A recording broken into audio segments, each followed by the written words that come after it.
Marka o timbre sa Dios. Unsa ang himuon sa Dios sa iyang mga katawhan sa dili pa niya ibubo ang pito ka hampak o seven last plagues sa pinadayag 7:2-3 mao kini atong mabasa.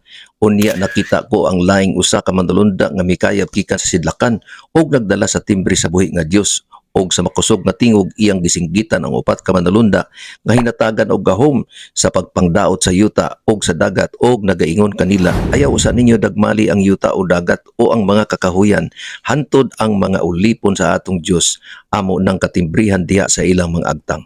Unsa di ay ang ilanan? Timbre o marka sa Dios. Atong basahon ng Isaias 20:12, dugang paniini gihatag ko usab kanila ang adlawng igpapahulay aron tamdon nila ingon nga usa ka ilanan tali kanako og kanila aron masayran nila nga ako ang Ginoo mao'y nagpili kanila. Una sa tanan, ang tanang katawhan matimbrihan sa ulihing mga adlaw o mamarkahan depende kung asa kita magpamarka o magpatimbre. Ug iya kita sa Dios, timbrihan kita o markahan o silyuhan kita niya aron protektahan kita sa pagdagmal nga moabot.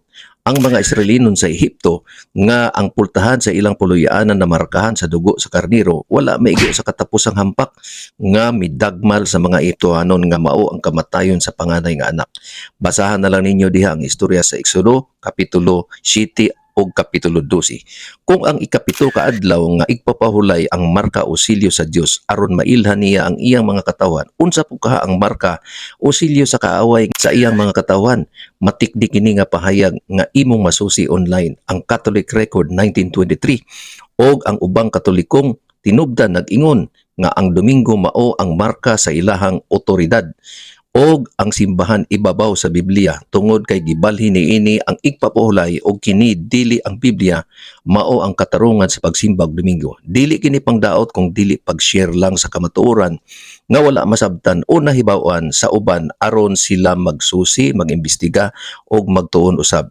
Tinuod nga ang kamatuoran sakit apan kini makahatag kanato kagawasan sama sa tambal nga mapait pero imnon aron may kaayuhan. Ang Juan 8:32 nagaingon og kamo mahibalo sa kamatuoran og ang kamatuoran maghatag kaniyo kagawasan.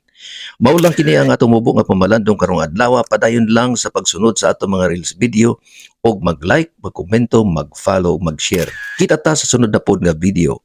Ang Dios mag-amping kanatong tanan.